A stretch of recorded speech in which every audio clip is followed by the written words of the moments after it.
নবীর জীবনের এমন 7টি অভ্যেস, এমন 7টি হ্যাবিট, যে অভ্যেসগুলো যদি আমরা আমাদের মাঝে ডেভেলপ করতে পারি, আমরা ইউজ টু হতে পারি এগুলোর সাথে, আমাদের জীবনটা শান্তি দ্বারা ভরপুর হয়ে যাবে। সকলেই পড়েন সুবহানাল্লাহ।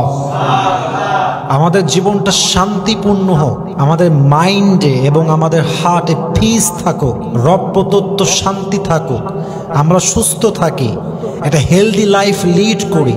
এটা আমরা সবাই যুবক ভাইরা চাই কি চাই না? যদি আমরা সত্যিই চাই, এই 7টি নবীর অভ্যেস আমাদের লাইফে আমরা ডেভেলপ করব, আমরাও এগুলো আমল করব। সকলেই মন খুলে পড়েন ইনশাআল্লাহ।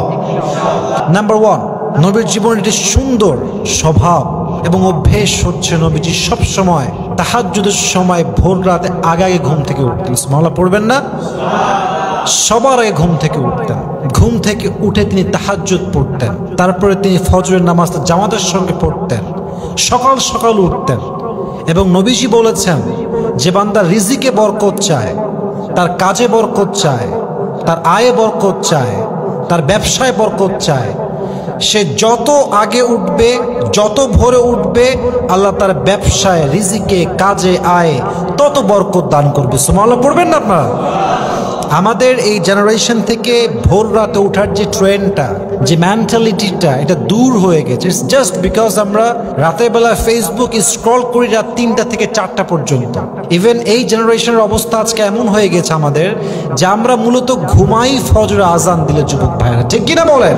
যদি আমরা জীবনে বরকত পেতে চাই, পিস পেতে চাই, শান্তি পেতে চাই, তাহাজ্জুদের সময় উঠার দরকার। যুবক ভাইরা ভোর রাতে উঠার দরকার আছে না নাই? যুবক ভাইরা আল্লাহ বুঝার তৌফিক দান করুন। সকলে আমরা মন খুলে পড়ি আমিন। যখন কোনো বান্দা ভোর রাতে ঘুমিয়ে থাকে, ফজরের সময় আমার দিকে তাকান, ফেরেশতা রিজিকের বন্টন করে ফজরের সময়, ভোর রাতে। তো যখন বান্দা ফজরের সময় না উঠে ঘুমিয়ে থাকে, ফেরেশতা রিজিক নিয়ে তার মুখের উপরে মারে এবং সে বলে, আল্লাহ লানত তোমার উপরে, যে সময় তোমার রিজিক বন্টন হবে সেই সময় তুমি গাফেল হয়ে আছো, উদাসীন হয়ে আছো। এজন্য রিজিকে বরকত চাইলে ভোর রাতে আমরা সকলেই আগে উঠবো। সকলে আমরা বলি ইনশাআল্লাহ। আল্লাহ তৌফিক দান করুক। আমরা সকলেই মন খুলে পড়ি আমিন। 2 নাম্বার, নবীজির স্বভাব ছিল, নবীজি অলওয়েজ স্বল্প আহার গ্রহণ করতেন। খুব বেশি না, আবার একেবারে যে একদমই কম তাও না, স্বল্প আহার, অর্থাৎ লিমিটেড, অতিরিক্ত না। সায়েন্স এখন বলছে, যদি কোনো মানুষ স্বল্প আহার গ্রহণ করে, তার দেহে রোগ প্রতিরোধের শক্তি আরো বেশি বেড়ে যাবে। সুবহানাল্লাহ পড়বেন না আপনারা? যখন নবীজি খেতেন, নবীজির খাওয়ার সিস্টেম ছিল, পেটের 1/3 খাবার থাকতো, আর 1/3 পানি থাকতো, আর 1/3 খালি থাকতো। ইভেন সায়েন্সের বক্তব্য হচ্ছে, যখন আপনি খাবারটা অল্প করে খাবেন, সাময়িক আপনার কাছে পেটটা মনে হবে যে আমার ভরে নেই, বাট আধা ঘন্টা পরে, কিছুক্ষণ পরে গিয়ে আপনি দেখবেন যে আপনার পেটটা ভরে গেছে, এই ফিলিংসটা আপনি পাবেন। কিন্তু আপনি যদি অতিরিক্ত খাবার খান, এতে আপনার রোগ প্রতিরোধের যে শক্তি দেহে আছে এটা কমে যাবে, পাশাপাশি আপনার রোগ বাড়ার আশঙ্কা যুবক ভাইরা দেহে আছে না নাই? যে যত বেশি খায় সে তত বেশি বাথরুমে যায়, আর যে যত বেশি খায় তার পেটে তত বেশি সমস্যা হয়। যুবক ভাইরা ঠিক কিনা বলেন? স্বল্প আহার গ্রহণ করবেন, খুব বেশি খাবেন না। 1/3 খাবার খাবেন, আর 1/3 পানি থাকবে, আর 1/3 ফাঁকা থাকবে। তাহলে আপনার দেহের সমস্ত রোগ প্রতিরোধ করার শক্তি বাড়ায় দিবে একজন, তিনি কে?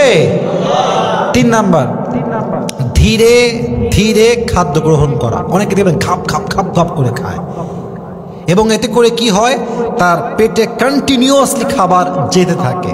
সায়েন্স বলছে, খাওয়ার পরে মস্তিষ্কের যে সংকেত আসে, এটা আসতে প্রায় 30 মিনিট লাগে। তাই অনেকে যখন পেট ভরে খায়, তখন সে এই 30 মিনিটের ভেতরে কি হয় জানেন? অস্বস্তি হয়ে যায়। ফলে তার যেই সংকেতটা আসার কথা, এখানে বিঘ্নতা ঘটে, সমস্যা ঘটে। আর যখন ধীরে ধীরে মানুষ খায়, তার ব্রেনের যেই অ্যাক্টিভিটি লেভেলটা, এটা আগে যেমন ভালো কাজ করত, ঠিক তেমনই ভালো কাজ করে। সুবহানাল্লাহ পড়বেন না তো সবাই? অতএব খাওয়ার ক্ষেত্রে নিজেকে ঠিক রাখার জন্য ধীরে ধীরে খাদ্য গ্রহণ করবেন। রাজি আছেন তো সবাই ইনশাআল্লাহ? 4 নাম্বার, নবীজির একটি সুন্দর স্বভাব হচ্ছে নবীজি সবসময় পরিবারের সঙ্গে খাবার খেতেন, পরিবার নিয়ে খেতেন। হাদিসে আসছে পরিবার নিয়ে যদি কোনো বান্দা খাবার খায়, মায়ের সঙ্গে, বাবার সঙ্গে, বউয়ের সঙ্গে, সন্তানের সঙ্গে, তার মানসিক চাপটা কমে যায়। সুবহানাল্লাহ পড়বেন না আপনারা সবাই? পাশাপাশি তার রিজিকে আয়ে বরকত দান করে। একজন আওয়াজ দিয়ে বলেন তো তিনি কে? অতএব একা একা না খেয়ে বাসায় আব্বু আম্মু থাকলে আমরা আব্বু আম্মুর সঙ্গে খাবো, ওয়াইফের সঙ্গে খাবো, আমরা বাবা মায়ের সঙ্গে খাবো, বাচ্চার সঙ্গে খাবো। রাজি আছেন তো ইনশাআল্লাহ? 5 নাম্বার, নবীজির সুন্দর স্বভাব ছিল, নবীজি অলওয়েজ 3 ঢোকে পানি খেতেন। যুবক ভাইরা বলেন সবাই, কয় ঢোকে খেতেন সবাই? যুবক ভাইরা বলেন 3 ঢোকে। আমরা অনেকে 1 ঢোকে পুরো বোতল খেয়ে ফেলি, মাঝে মাঝে আমরা ভুল করি, এর মাঝে আমিও আছি। সায়েন্স বলছে যখন কোনো মানুষ 1 ঢোকে পানি পান করে তখন আমাদের ব্রেনের যে ইলেকট্রোলাইট আছে এটা বেড়ে যায়, এবং এই ইলেকট্রোলাইট বাড়ার জন্য মাথা ব্যথা বাড়ে, মস্তিষ্কে চাপ পড়ে, মানসিক চাপে আমরা ভুগি। কিন্তু যখন কোনো মানুষ 3 ঢোকে পানি খায় তার ব্রেনের ইলেকট্রোলাইট যে সিস্টেমটা আছে এটা কন্ট্রোলে থাকে, ফলে তার মাথা ব্যথা, মস্তিষ্কের চাপ, তার ব্রেইনের চাপ, মানসিক চাপ সব কিছু স্থির থাকে, স্টেবল থাকে। পড়ুন সুবহানাল্লাহ। নবীজির প্রত্যেকটা কথা it's scientifically proven and it's scientific and it is scientifically based। প্রত্যেকটা কথা নবীজির বিজ্ঞানসম্মত প্রমাণিত। সুবহানাল্লাহ পড়বেন না আপনারা? অতএব পানি যখন খাবেন 1 ঢোকে খাবেন না 3 ঢোকে খাবেন।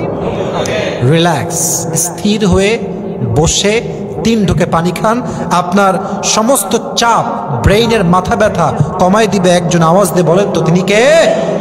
বরং মাঝে মাঝে 1 ঢোকে পানি খেলে সায়েন্স বলছে, ডাক্তাররা বলছে আপনার পাকস্থলীও অনেক সময় ক্ষতিগ্রস্ত হয়ে যায়। আল্লাহ আমাদের সবাইকে বোঝার তৌফিক দান করুক।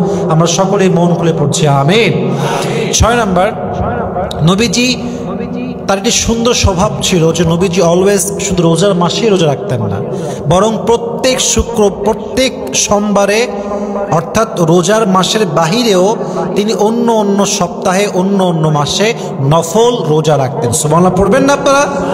বিশেষ করে প্রত্যেক সপ্তাহের সোমবারের দিন রোজা রাখা নবীজির সুন্নাহ। পড়েন সবাই সুবহানাল্লাহ।